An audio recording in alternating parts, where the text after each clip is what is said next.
Time now for our cover story with Priya Sehgal. This time, NewsX political editor speaks to senior Congress leader Kamal Nath.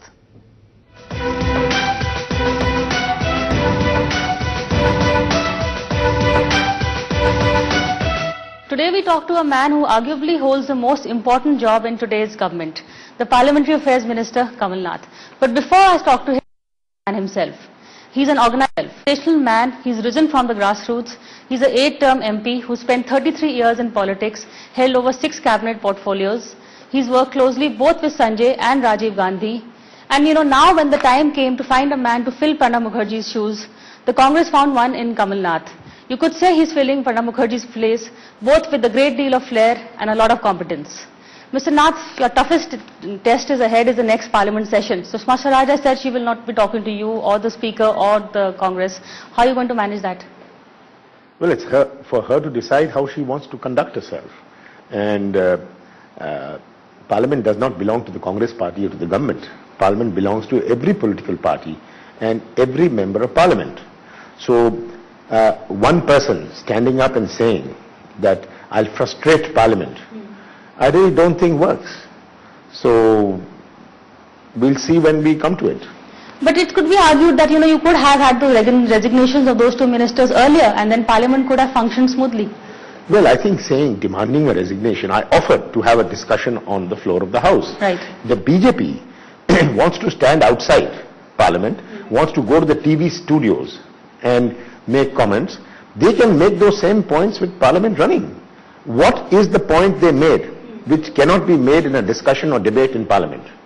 So first, you say no discussion, no debate. Yes. We'll stand outside and say what we want to say. And I'm saying, whatever you're saying, please say it on the floor of the House. You can demand the resignation on the floor of the House. And you can make all your points in a discussion and debate of any kind. But they wanted the Prime Minister to answer on 2G. The Prime Minister did not answer. They are saying the Congress offers no explanations, no resignations. So how do we carry on like this? How can a government operate where any political party says, we will only let Parliament function if so-and-so resigns? This is not the way where parliamentary democracy can work. And there has to be a discussion, there has to be a debate.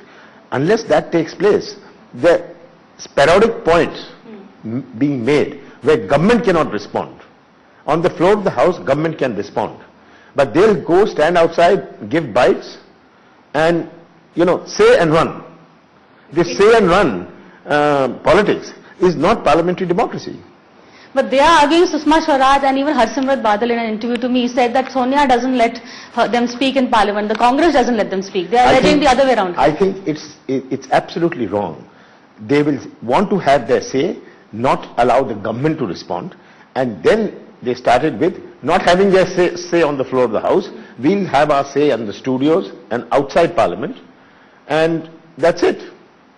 Now, this is not the way parliamentary democracy should function. But you had a good beginning. You hit the ground running. You had the retail bill, the FDI and retail. That was a very difficult bill to pass, but you managed that. Well, there is. You see, I think there is a sense of frustration in the BJP. Their own internal politics. Because somebody says that has one opinion in the BJP, another one has another opinion.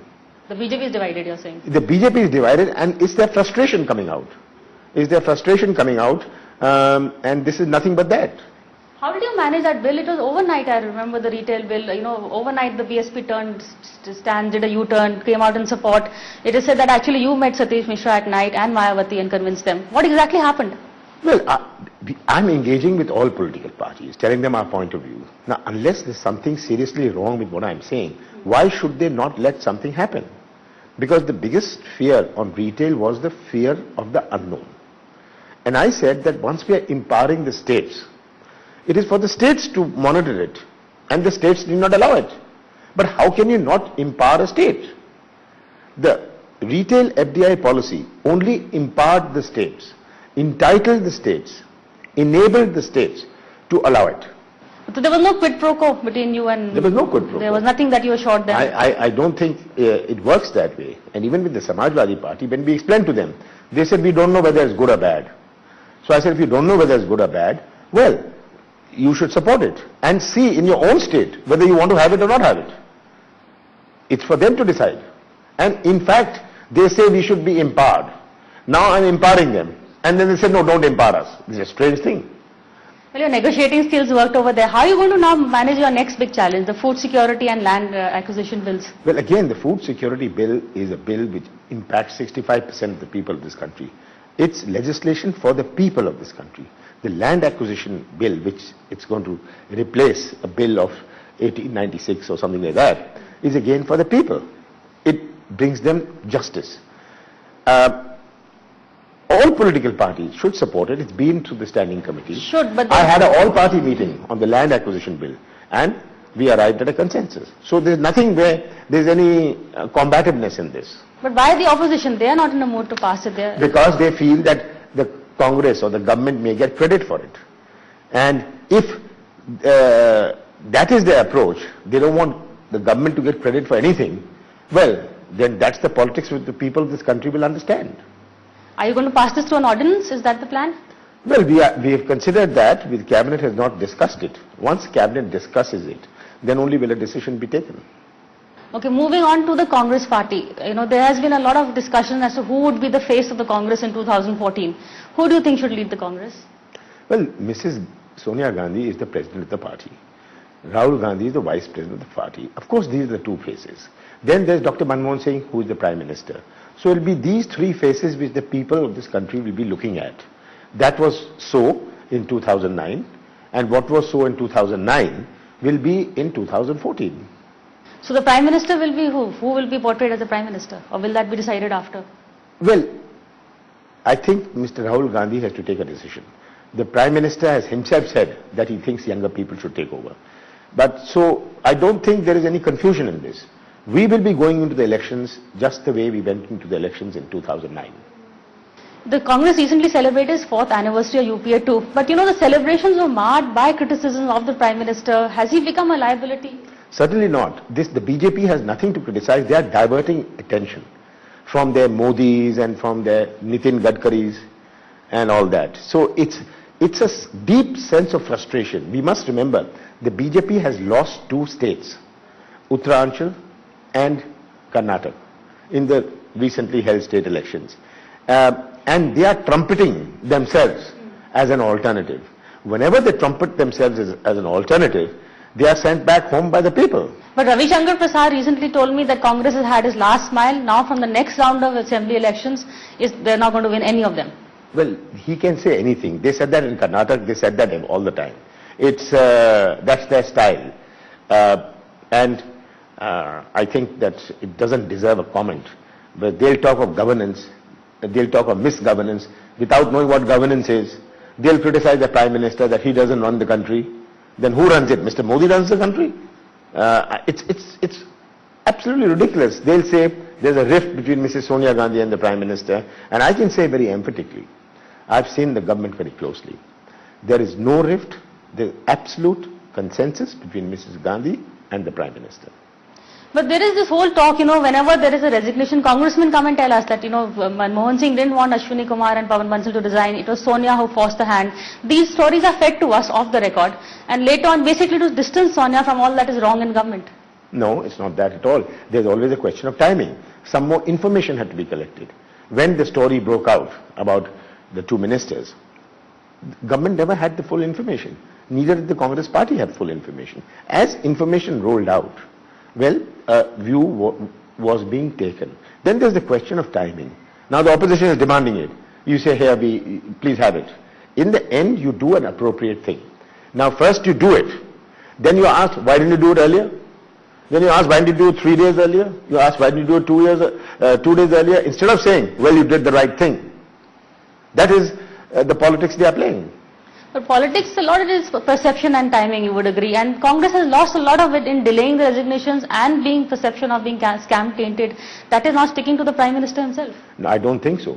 It is sticking in the media. It is a media hype which has been created. But the court has also pulled up the PMO officials who went and fiddled with the report. The court has merely told the CBI that you should not have. But let's understand, the PMO officials had to give the records. They had to engage with the CBI as a part of their investigation. So what is wrong with the PMO officials engaging with the CBI? But looking at the status report that is going to be submitted to the government? Because they want to be sure that the facts they are saying is right. They're not changing the facts. They're not altering the facts. They're not hiding the facts. They are only ensuring the facts are correct. But the court said the heart of the report has been changed. I do not know the report, so I cannot comment on that. But I can say that it's in the court, and the courts have got all the versions, and it's for them to take a view. Up till now, they have not chastised the PMO or the law minister, the then law minister. Okay, let's move on to where your heart is, Madhya Pradesh. Elections are coming. What is going to happen? Are you going to portray a chief ministerial candidate from the Congress side? We have not yet decided, but I think we stand on very good ground in Madhya Pradesh, and I'm very hopeful that the Congress is going to return to power in Madhya Pradesh. But isn't it better to go with the face? The whole problem is the Congress doesn't portray a face. It has its pluses and its minuses. It has a plus side and a minus side. So let's see. The decision has not been taken on this, and I think we all are united. I must say this very emphatically. We all are united, and we will present a united face, not one, maybe 3, 4, united faces to the people. But too many faces, that can be a problem. No, I don't think so. Elections in India have got very localized. Very localized. And at the local level, how they perceive the government to have functioned, how they perceive the BJP to have functioned is what's going to matter. Okay, about Chhindwara, you hold a record of sorts, winning the same constituency 8 times running. But having said that, you also tend to favor your constituency. When you were road minister, it is said that a lot of the budget went to Madhya Pradesh, the central government's budget on roads. Why not? If I can't do it for my constituency, if I can't do it for my state, how can I do it for the country? So I've said that on the floor of the House, that it is in the end going towards development. And if I feel that a particular district, maybe my own, deserves a better outlay, so be it. What is wrong with that? Okay, can I move international now? You were also, as Commerce Minister, you were a chief negotiator at WTO, and you emerged as one of the leaders for the developing economies. How did you manage that? Was it, your own connections, or was it how you portrayed India? How did that happen? Well, you have to understand everything. You got to have all your 10 fingers in it. And you have to say things and have arguments with credibility, reason and logic. And once you have that, then other countries also go by that reasoning. So I was able to create coalitions, of which India became a part, which could take positions, because it's not a question of free trade, it's a question also of fair trade. And I was saying that we must have fair trade, just not free trade.